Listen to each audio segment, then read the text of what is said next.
Now that we are well into fall and winter is quickly approaching, the days are getting shorter and running in daylight is becoming harder. Oisel's premium reflective collection is designed with runner safety in mind. Both highly visible in the dark but subtle in the daytime, thanks to the tonal reflective print that only shines bright when reflecting the light. From tights, shorts, jackets, and tanks to accessories like hats and gloves, with Oisel's reflective collection, you can stay safe and stay seen.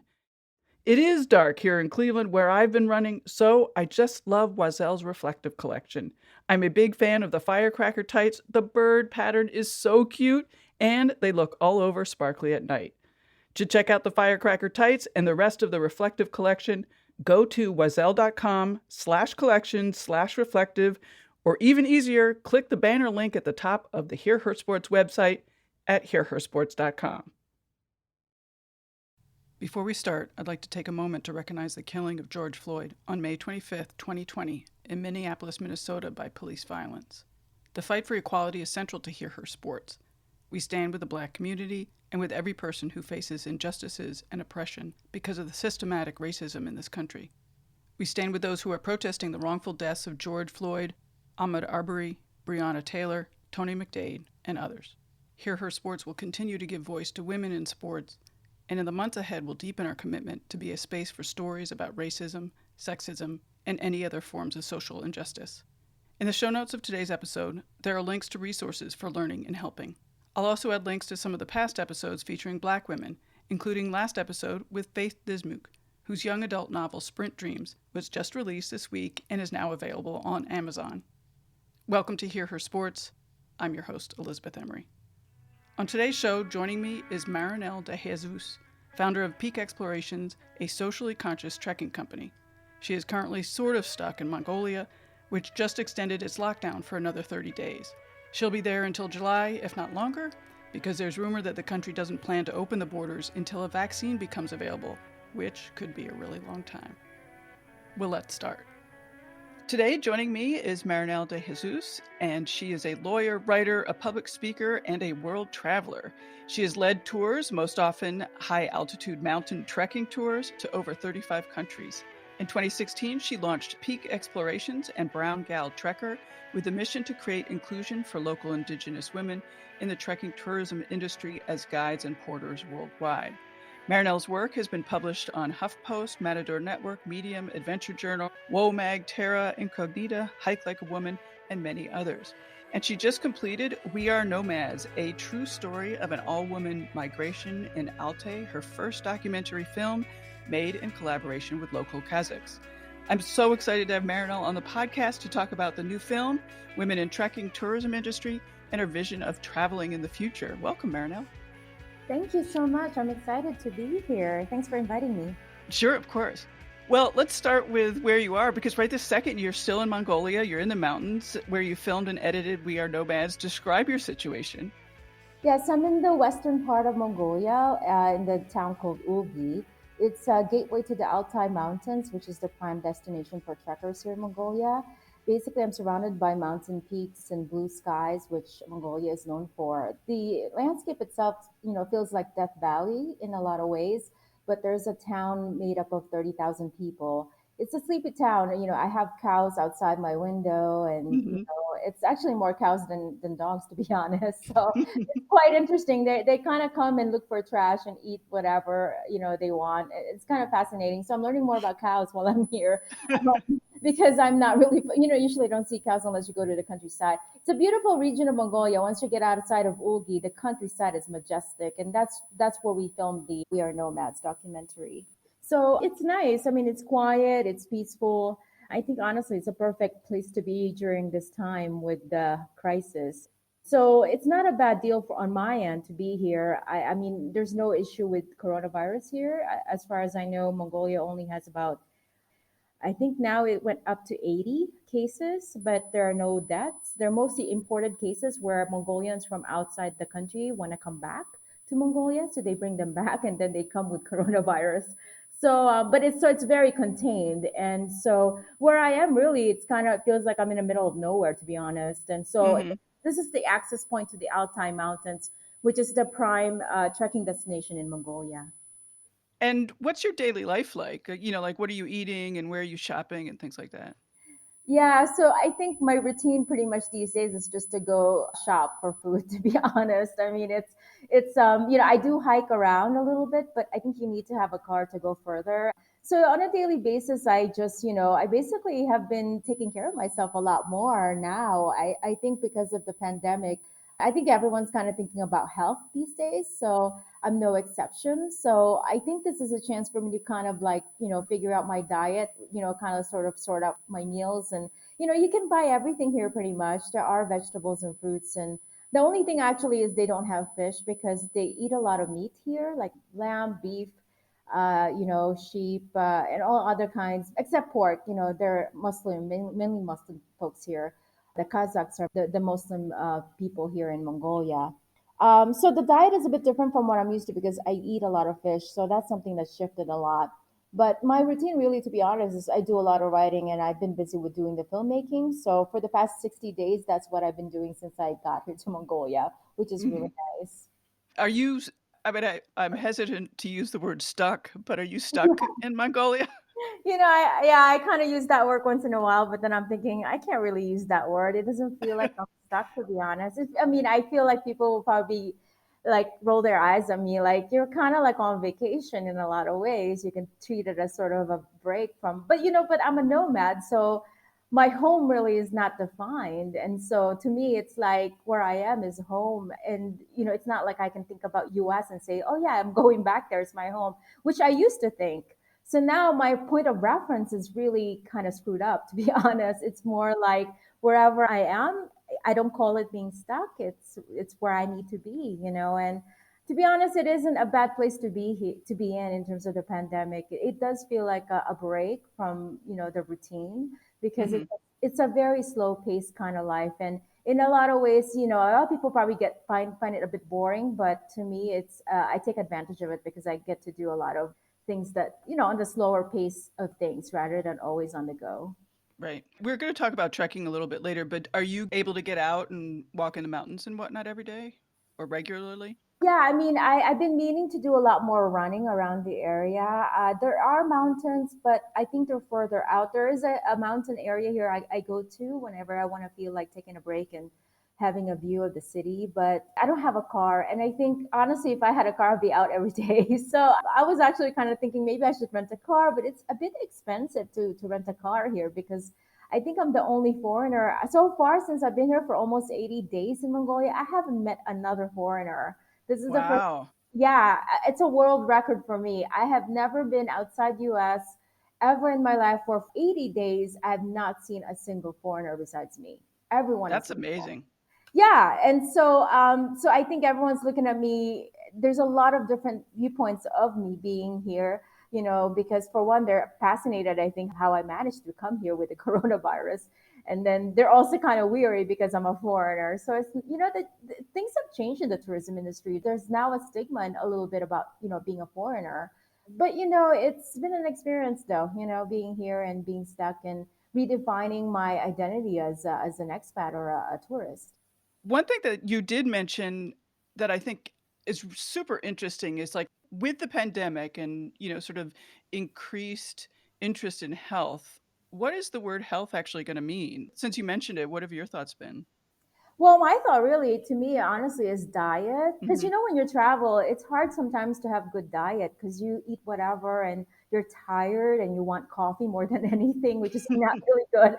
So I mean, I'm an addict to, when it comes to coffee. So, I started kind of become more interested in like, oh, I have more free time now. I can cook. I actually rented an apartment now. I've been here for over a month, which helped a lot. I was living in a hotel for the first 30 days and that wasn't a good idea because I ended up eating easy meals that are easy to cook or I go to the restaurant. But now I'm like focused on cooking and I'm trying to see what the groceries they have, what they have here, the markets. So I'm focused more on the food really. I think health, you can easily just focus on food. And if you focus on food, that's like 3 times a day or 2 times a day that you have to like focus. That's a lot of, effort, right? So Right. there is no gym. I do try to stay active by walking around a lot. I don't have a car, which helps because I'm always walking every day. And then I do a little bit of workout indoors as well. I do basically like most everyone do, probably go on YouTube and just do some sort of intensive training workout, that kind of stuff online. But I do try to move as much as I can because I haven't been doing a lot of long distance trekking. Unfortunately, I can't really do that here because I also want to be mindful that locals don't I don't think they're comfortable right now for tourists to be running around here and sort of like, normally just touring because they kind of in a lockdown, but not really. And if they found out that you're a tourist, they don't like the idea that you're on tour because they have a prohibition of public gatherings. Because if I go on a trek, I would bring a guide and a crew with me. And they don't like that idea right now. So, Right. Right. Interesting. yeah. Since we're talking about health and you're a nomad, do you go to doctors and how do you manage that? Basically, in Peru, which I'm based, I actually have a good dentist there now. I had root canal done. I'm in Cusco, and that was nerve wracking at first because of the language barrier, for one. Because, Yeah. he's trying to explain and I'm trying to explain, but it worked out really well. You'd be surprised how good medical treatment is overseas and dental treatment is. There's such thing as medical tourism, and I think it's becoming a norm now where if it's too expensive in the US, people would actually go overseas, take a vacation, and just get treated. As far as like checkups, I mean, I can certainly do that in Peru as well, which is not expensive at all. I no longer have health insurance, which was one of the scariest thing I've ever done in my life because I've been so controlled in my mind to always have an insurance for everything. And that's part of me being someone from the US that I have to basically drop off my mindset and sort of be comfortable with a new kind of thinking. Mhm. But it's been working so far. Like I mean, Cusco, Peru has a lot of good doctors and dentists. Actually, my last physical was in the Philippines a year ago because I happened to be there, and my brother is a doctor, so it's very convenient. So, Right. so actually, ideally, if I could go to the Philippines once a year for my checkup, that would be ideal. So that's my aim. I actually was gonna go to Philippines, but pandemic Right. came. But I'm still nearby, so maybe if I can hop over before I go back to Peru, then I'll do my yearly. So that's kind of how I deal with it. I mean, you kind of have to time it. Like May is my yearly annual thing, so I think about, Asia, maybe I'll go there, visit my dad, you know. And then I get my haircut there too because I love a salon over there near my brother's house. I mean, but if it doesn't happen, I do it wherever I can, I suppose, and that's the thing about being a nomad. You cannot be attached to one thing. You need a lot of flexibility because otherwise you're going to stress out. Right. Right. That's interesting. To be honest, all over the world, there are decent medical and dental cares as far as I'm concerned, my experience. I haven't really had a bad experience. Yeah, I mean, I think in America we think that we're the only people that know about medicine. Yes, that's fascinating. Yeah. So how often are you in Peru?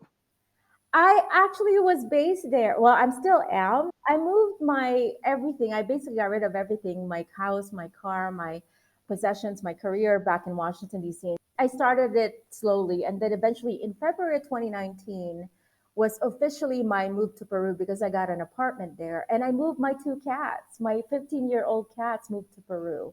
Wow. So I promised myself I will never leave them behind. Just because you change your lifestyle doesn't mean you just give up your pets. So I always felt like this has been a long-term relationship that I've had with them, and I want to see it through. So I had to do a lot of research on that. It was expensive. I'm hoping this will be the last move for them, and this is their retirement. Right.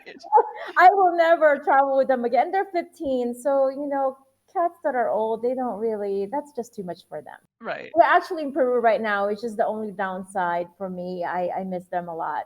They're my little kids. So, but they're healthy, which is they love Peru. Once we got to my apartment, their energy level zoomed up. Like all of a sudden they were reborn. They're sort of like little Hmm. kids again. I don't know. I think there's such thing as nature and the energy in the Sacred Valley where I am. The Andes is outside my window. The Andes Wow. range. So they picked up on it the way I have picked up how much I love that place. And so even animals can tell, if it's a nice environment. Well, let's get to the film. Sure. Talk about We Are Nomads and what it was like making your first film.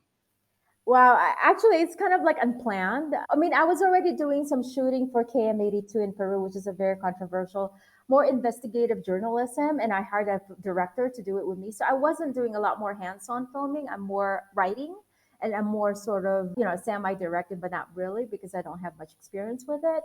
I write stories, and I write for magazines. So that's where my experience comes from for storytelling. When I came to Mongolia, I'm supposed to lead an all women migration group. I had clients through my organization coming to do the first ever all women led migration with the Kazakh women. Well, no, pandemic happened, so no more trip.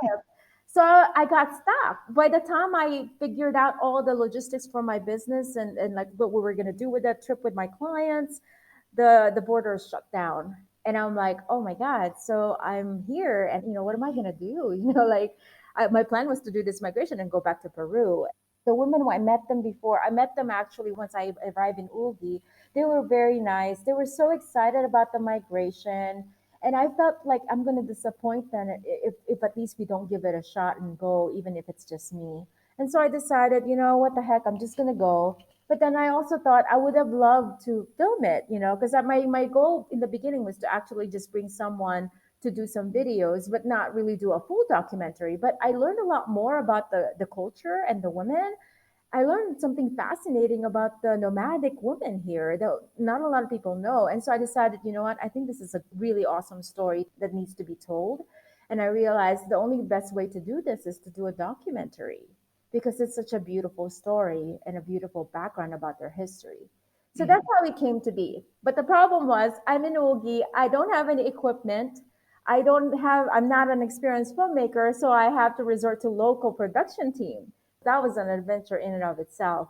At first, I told myself, if I'm going to do this, people are only going to watch a film if it's like good quality. If you don't have good gear, then forget it. And Uki doesn't have a lot of filmmakers. Actually, they don't have filmmakers. They only have people who get hired by people for weddings and parties. Oh, Yeah, I mean, don't think this is Hollywood, So my idea of actually doing a documentary here without a crew is kind of insane because like I mean, so I thought this is hilarious. I started researching. So I thought maybe I'll see where this goes.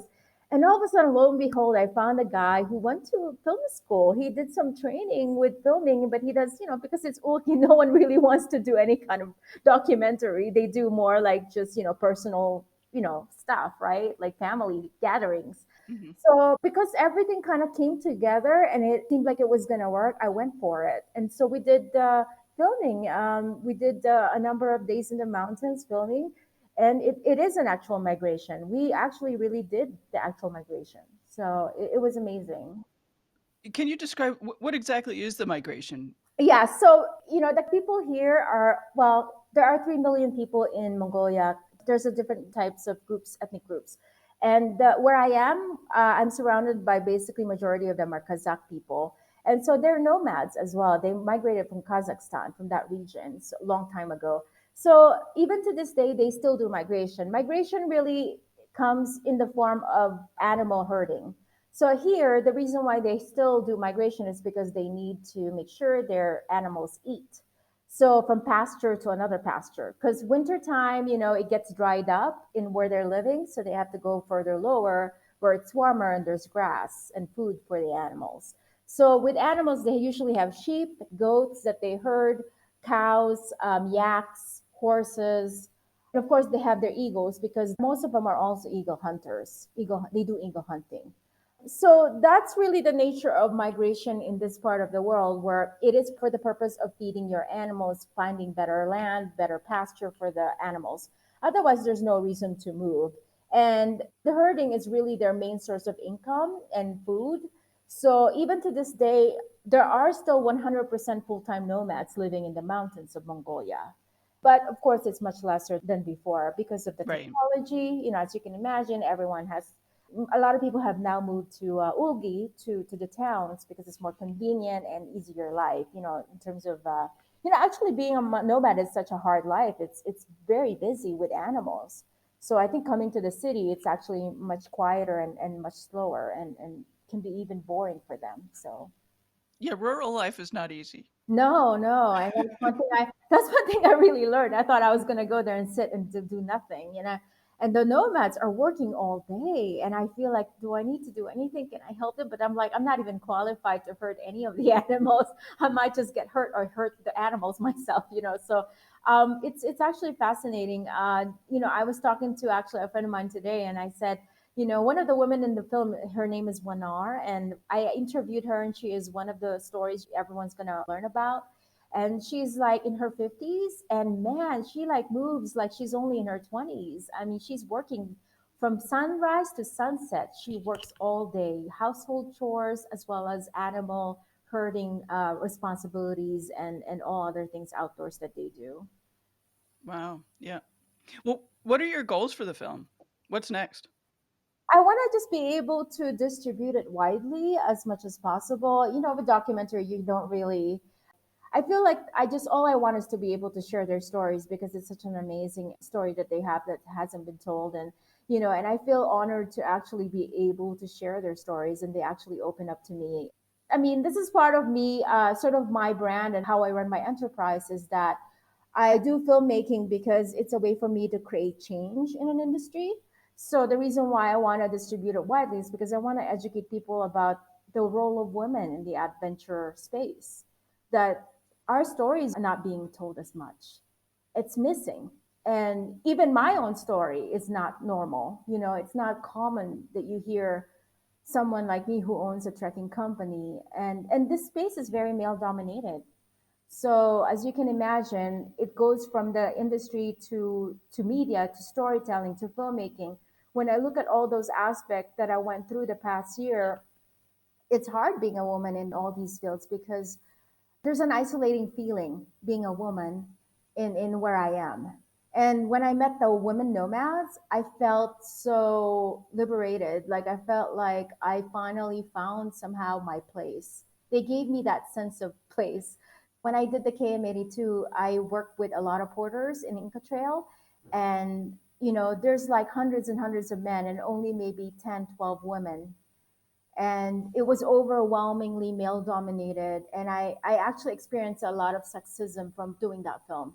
By the time I came to Mongolia, I've had enough of it. So I mean, to be frank, like I guess, in fact it gave me a lot of perspective about the experience of a woman in America and US versus being in other countries.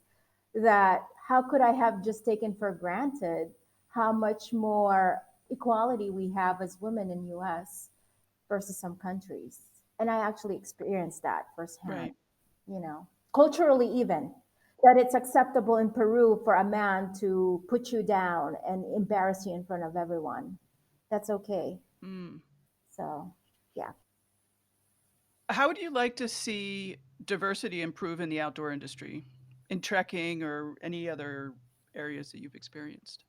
I want people in the industry, whether you're a company owner or a guide or a porter or whatever, to be just more mindful and conscious of the fact that we haven't welcomed a lot of different types of people in this industry yet. Like we haven't created a welcoming type of atmosphere. It's been lacking for so long. And one example is being a woman. A woman porter, a woman guide. I met so many women porters and women guides, and I talked to them a lot since I've started my company. Even before that, I did my research, and this is how I ended up focusing on this as an issue. From all my conversations with women guides and porters and operators and even the women nomads here, there's always that feeling that you are just not completely welcome in this space. It's not supported, it's not welcoming. It's changing though. I have to say it's changing, but very slowly. I feel like there's still a lot of breakthrough that needs to be happening. And I'm just hoping that men and women will become more in tune with the fact that the industry, the way it is being run, is not okay, that we need to create more supportive spaces for women entrepreneurs, for women guides, for women porters. For example, I guess a very concrete example in my mind right now, Kilimanjaro women porters and guides. I am focusing on some issues on the porters with women, the women porters specifically in Kilimanjaro. One of the concerns is that there's still a lot of incidents of sexual harassment, whether it's subtle or whether it's egregious and blunt and very direct. There's all forms of different harassment towards the local women porters. I'm thinking, why haven't we created a culture in that industry where it's safe for them? And that's the thing that I want to change. And the harassment is coming from all over. It's not just men porters or male porters, it's also the male guides. It can also be the male tourists. So all I want is really to basically look at these issues and sort of make it better, basically come up with best practices for the industry, because I don't think it's right for us to include women in an industry like this and say, yay, this is cool, the women are part of it, and not address the challenges they're going to face as a woman. So we need to fix that too before we even celebrate the idea of including women in an industry. And that's really my concern as a woman here in this field, is that I wish that there would be more of that sort of alleviation of those problems, because if we can do that, then more women will come forward, more women will actually join the industry. But right now it's quite intimidating and it's very hard to find resources and support. What do the women guides and women porters offer to the community? Like, why do you see that they're important? Well, I think it's just important for a lot of reasons. It's kind of like a empowerment. It goes both ways. A lot of women appreciate having women in the trail because they feel safer as well. I mean, in Nepal, an agency there that's women led started because there were complaints about women, falling into dangerous situations because they were around male guides and they were just alone in the mountains. So there's Mm, now a phenomenon where there's just a few of them, agencies run by women for that reason. These are real problems for women. So this is a benefit for a lot of women. I also have male clients who also appreciate having women as guides and porters. The women are very good as leaders, and this is something we don't appreciate so much in this industry. I think when we think about hiking and trekking, we think about someone physically strong. We imagine it's more of a masculine kind of energy, and that's really what we're brainwashed to think. But actually, what I'm learning, because I have a company, I do research on what makes someone a good guide, whether it's a man or woman. It's the leadership. And women are good as leaders because they negotiate and they're intuitive. And I have to be honest, I've been on tracks where I would have men guides and women guides. I see a major difference in the approach. And sometimes you do have great men guides, they have the ability, the intuition, and all that. But women have this much more naturally. I notice it a lot more that it comes much more naturally for them. And it's great because you're able to negotiate certain situations without having the ego be a problem, because I've had a real experience where there was a male guide, and sometimes there's a clash with the clients because they want to make decisions and they don't want to hear anyone else's input, even the right. clients. That's ego. So, and then I would have a woman guide, and almost the same scenario where, oh, we got a situation here. I noticed the woman listened more to the clients. And that's something I've been seeing as a pattern. Of course, there are men who are also good at that, but I'm just noting what I've seen. There is a pattern with women to become better negotiators. Their approach is different versus some of the men that I've experienced. So I think women have something to offer in this industry. They have amazing leadership skills. They're mentally strong as well, even sometimes even more so than a man. The ability to listen to the clients and be empathetic is such a good quality. Because to be honest, as a guide and a porter, you're kind of like a mother, a lot of ways. There's the risk factor where you have to be a bit more like stepping up as a leader, but that's also a motherly, that could also be a motherly quality. You have to be taking care and protective of your group, of your members. Right. And so Right. to me, honestly, I feel like there's the motherly quality in guides that I think is amazingly, that's something you really just see naturally with women, and that's a benefit. And we haven't really seen much of the benefit because there's not a lot of women yet in the industry. Right. Right. I think this is all kind of new to many people. Like, oh, okay, I never really realized that women can offer that, but they can. It hasn't been the norm yet because we're so used to the same type of leadership that most men will exemplify, right? So for a woman to step up to the plate, it is kind of brand new for most people, and we definitely trust and believe that it is going to be a beneficial to the industry. And also it's for sustainability for the industry as well to have women in it. It's part of the idea of sustainability and equity. And women in Peru, for example, there's a lot of domestic violence. So when you include women in the equation, you're also helping them to become more independent and to empower them to take care of their family without having to rely on a man. If it's an abusive situation, they can safely get out of it. So there is a social benefit. And I think this is the part where I think this is important, because as a tourist, we should also think about what we give back to the community when we travel. And this is exactly what you would be giving back if you hire a woman as guide and porter. You're giving back a better quality lifestyle and family life for the women and their kids. And to me, that's something that, that we need to cultivate in the industry. I'm always thinking about the way to give back to the community. Sometimes it doesn't have to be a social project. Sometimes it's just through employment and hiring women who haven't been hired for so long. And then that changes everything. Their dynamic and their life changes as well. And that's the impact that we're creating for them personally. Yeah, I'm glad you mentioned that. I wanted to ask about how can you be a good tourist Mhm. and, like maybe talk about it in general, but also if you want to talk about it now that we are experiencing the Sure. pandemic, if that has changed.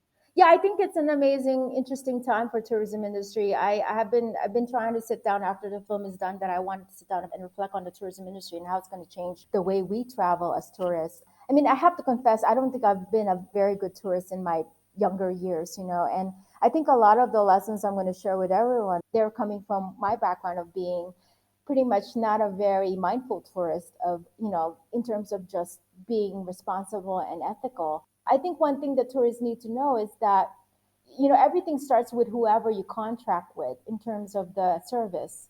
You need to really do research if you really want to understand whether who you're contracting is ethical. You really need to do your own research and not just rely on the marketing that they give you. And when I say marketing, the probably last thing I would rely upon is the website and the things that they tell you on their page. The thing I'm learning is that there is a dark side to the industry. Not everything that they tell you is true. And that's what I learned from KM82, filming the border exploitation and abuses on Camino Inca and Inca Trail.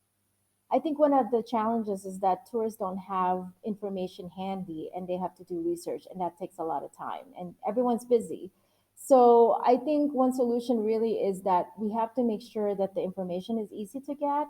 And that's the reason why I actually started the nonprofit, the Porter Voice Collective, for that reason, because in the trekking tourism industry in Nepal, Peru, and Tanzania, there are people who are wondering whether, porters are being treated fairly and humanely.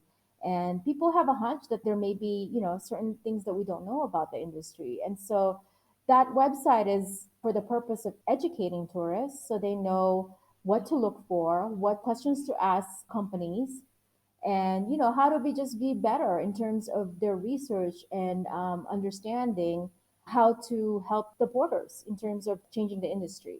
So I think, to answer the question of how to become a better tourist, it's such a complicated issue, because in order to become a better tourist, it's almost as if you need to know what's going behind closed doors and what's going on. Oh, yeah, of You course. know what I mean? Like, in order to become a better tourist, you need to understand the problem first so that you become a problem solver as a tourist, right? Of course, you always see all these marketing schemes where they say, oh, yeah, we're ecotourism. Oh, yeah, we're for the humane treatment of porters. But one thing I'm learning, because now I'm in the industry, is that it always leads me to a dead end when I do my research, that it turns out it's not what it seems. What you see on the paper isn't the reality. This is exactly why I started the KMA2 documentaries, because I wanted to know the truth. So, as I think the best advice I have for tourists is that you really just have to dig deeper into it.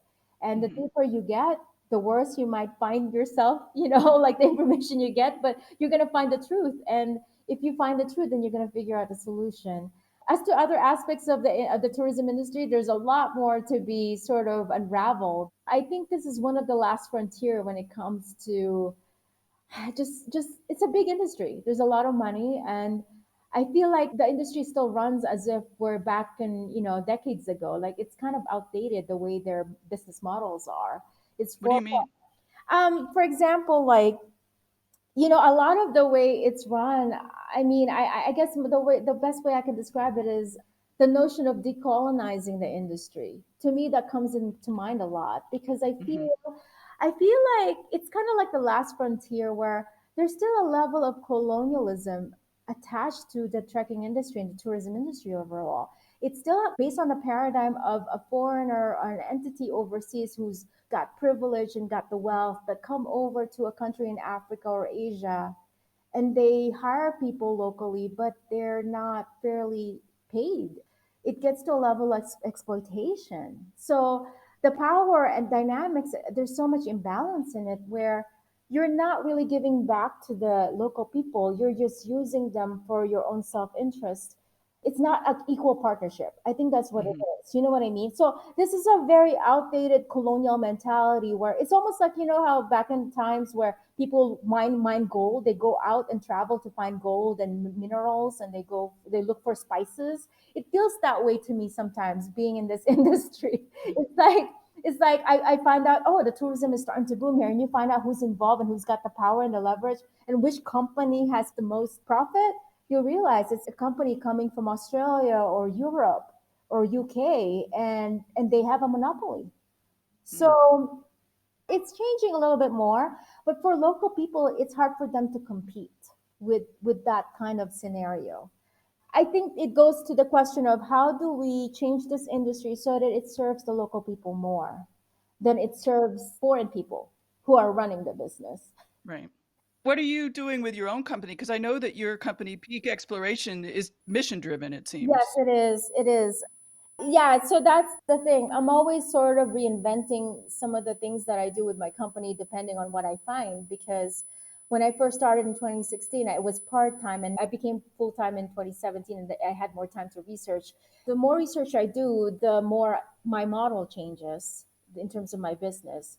And I think that's okay. I think I shouldn't, because people kind of look like, oh, that's insane that you're always kind of shifting things, but it's good because I'm adapting to what I really know and what I find out is the truth from my investigation. So, for example, for me, I still partner with people locally when it comes to Peru because, really it depends on their laws in terms of licensing and all that stuff, in terms of permits for tracks. Sometimes it has to be driven by local people. And I also don't want to start my own sort of licensing, like my own company in Peru, because I don't want to take over. I'm being mindful of trying to support local entities as a partner. So how I do it is really I try to like the inclusion of women. That's one example of a project that I have to make the industry better. The Porter Voice Collective is a project that I have to make it better because it gives back to the porters themselves and empowers them. And I talked to the porters in Peru about potentially helping them with an idea of running an agency run by porters themselves, a porter led type of trekking agency. So that to me is the way to kind of go back to the community. Is the way to do that is to really listen to their voices. What do they want? How do they want this industry to look like? So that's what I do with my organization. I listen to the locals. I create a relationship with them. Sometimes it's not necessarily a working relationship. Sometimes it's more of an investigative type thing. They understand I'm trying to understand the industry, and then I give them a forum through Porter Voice Collective to speak up.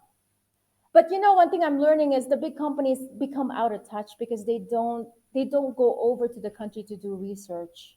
Mm. They start their business, they put the packages together, and they leave and they hire someone locally as a manager. But the manager only does office work, right? It's not like they're going to do investigations. So they don't really monitor how the business is being run, whether it's equitable and all their workforce folks are being treated well. They don't do all that kind of research. And I think that's one thing I want to advocate for companies is that they need to start being more attentive to what they're doing in those countries to see if what they're doing is ethical and it's not offending the locals in any kind of way or hurting Right. them, right? So that's what I do with my company. What do you imagine your trips are going to be like going forward, and when do you imagine starting up again?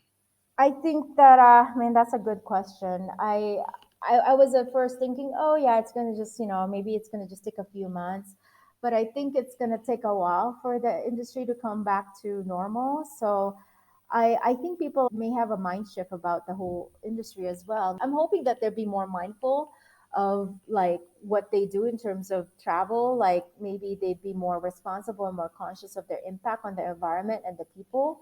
As to when this is going to happen, honestly, I can't really say. I think we're going to have to see how everything goes with the airlines and the just the tourism industry as a whole. If we're lucky, if we can at least have something going by 2021. Hmm. I think Yeah. the rest of the year, to be honest, even if we open up the countries, who would really want to travel? A lot of people also have income issues now, with people losing their jobs. So there's going to be less tourists, obviously, because of money.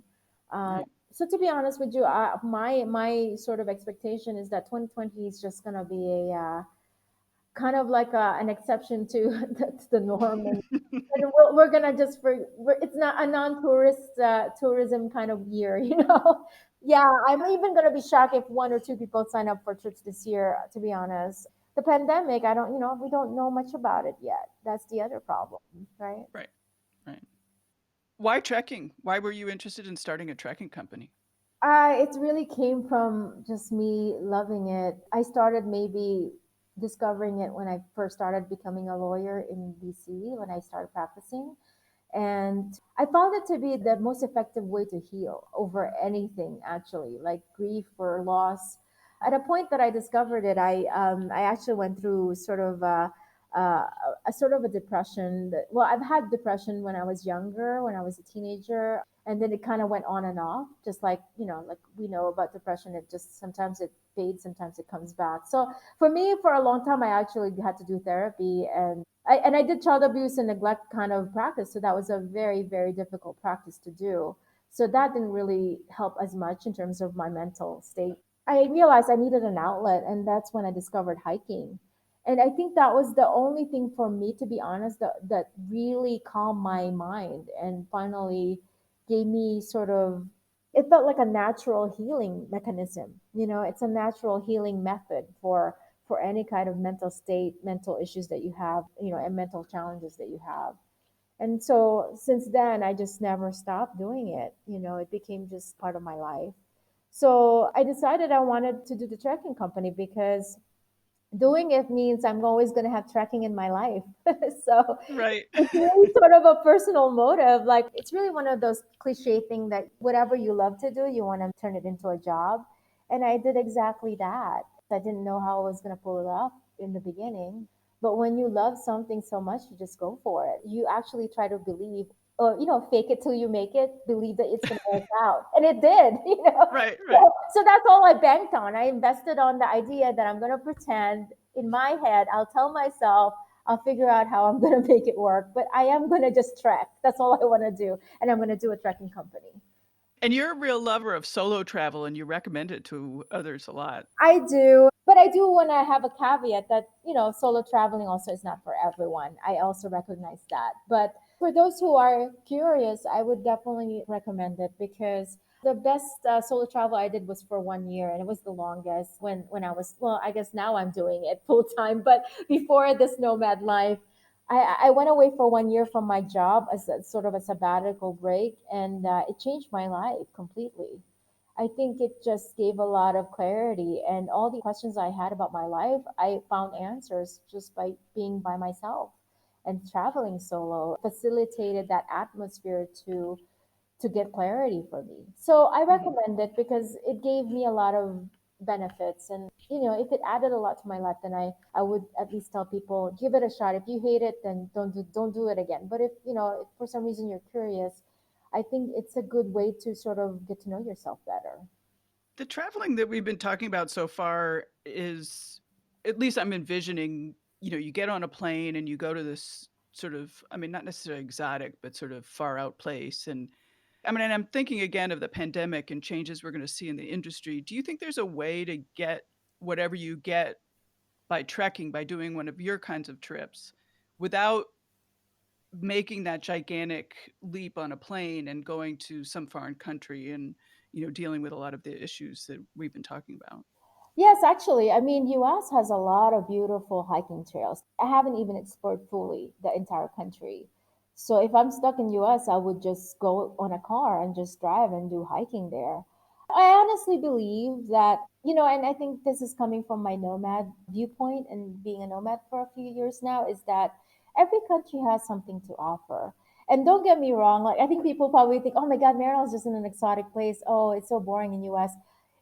Since I've been away from US, I actually started appreciating US more and thinking to myself, US has beautiful landscapes and has amazing trekking destinations. There is no such thing as Grand Canyon anywhere else in the world, for example. And I still dream about Grand Canyon, thinking to myself, wow, that's in US. I mean, that you don't have to go so far, and it is world class. I'm gonna tell you that. I mean, I'll tell everyone that it's world class. So I guess my point is that sometimes it's easy for us to kind of take things for granted where we are, when in fact we are somewhere where people are just so jealous, about that they want to be where you are, like people probably think, oh, I want to be in Mongolia, but I'm thinking, Mongolia is cool, but hey, if you invite me to go to Grand Canyon right now, I'd go, So, I mean, you know what I mean? Like, I'm not going to be like snubbing one place over another, because I think what I learned from my nomadic journey is, man, Earth is beautiful.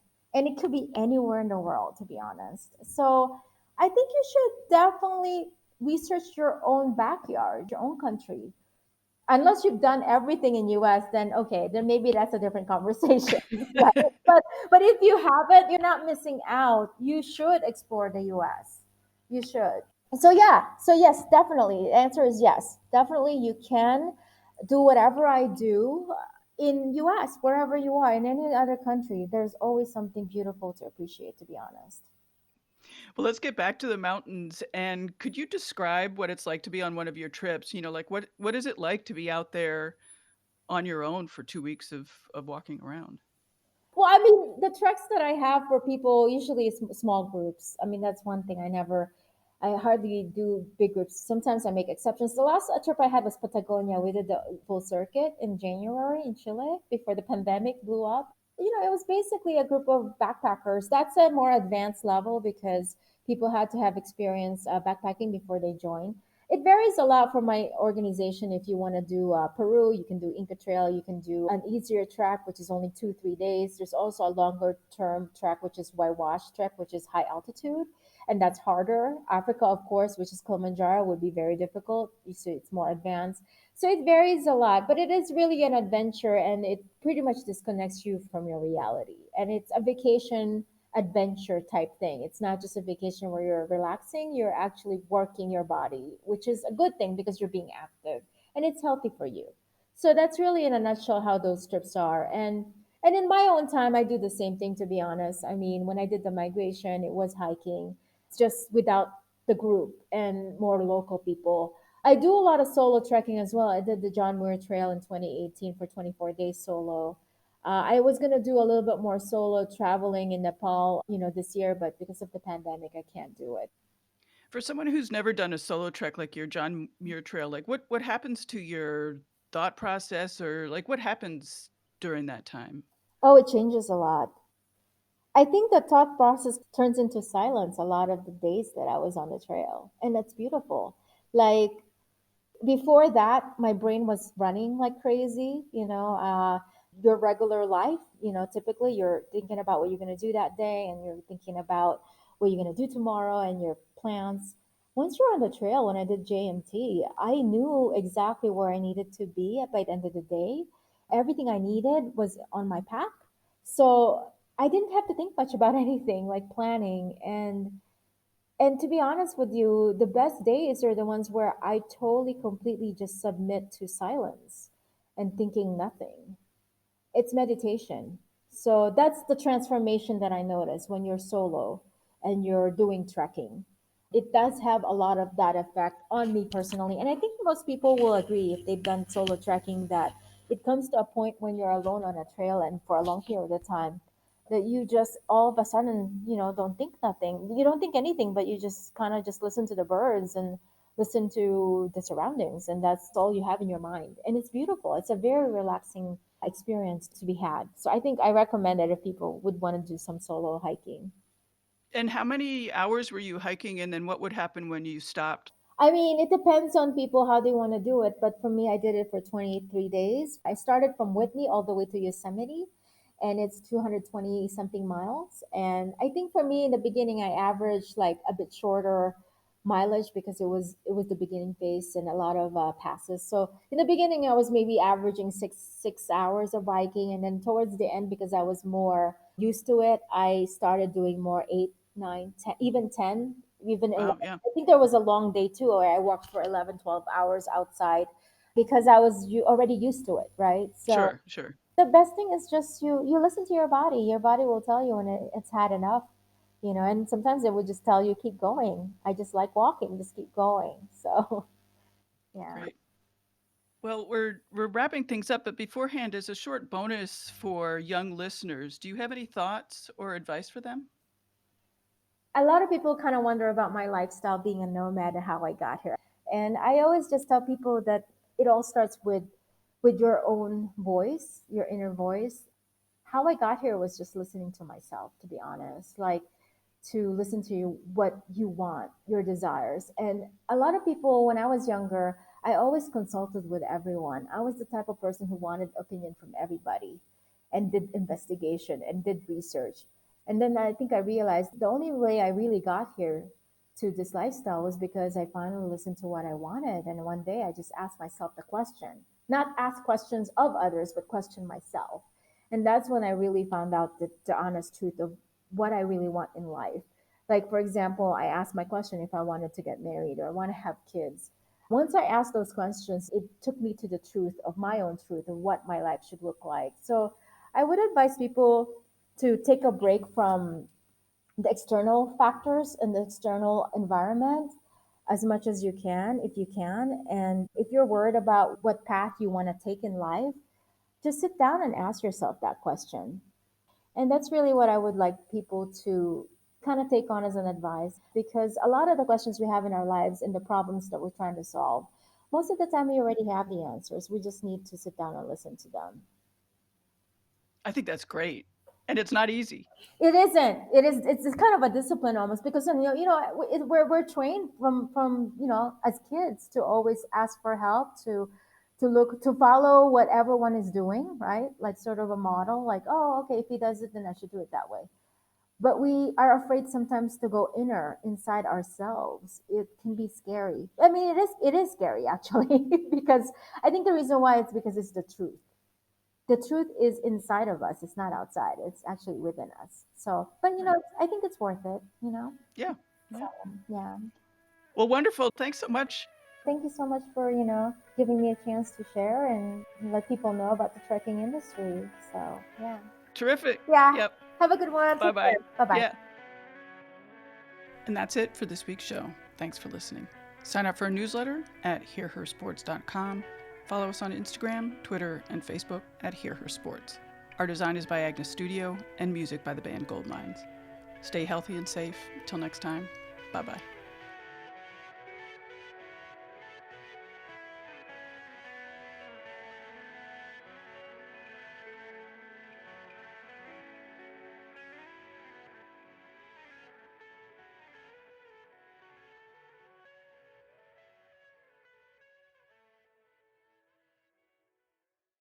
Have you ever wanted to know how to win a Formula One Grand Prix? I mean really know. Know about the driver tactics from the cockpit, the strategy calls from the pit wall, and even the mind games in the paddock. There's a lot more that goes into winning a Grand Prix than just 90 minutes of racing. So every week on the F1 Strategy Report, we're taking a deep dive into the decisions that shape every result. Hey there, my name is Michael Laminato, and every week I'm joined by an expert guest from the paddock to talk through the big calls that won the race and the missteps that resulted in bitter defeat. Before every race, we'll look back at the previous year's result and consult the current form guide, and we'll be in your feed after every Grand Prix dissecting the outcome and what it means for the championship. So for your regular hit of Formula One analysis, subscribe to the F1 Strategy Report wherever you get your favourite podcasts. The Strategy Report is a Beer Mogul podcast on the Evergreen Podcasts network. My name's Michael Laminato, and I'll catch you after the checkered flag.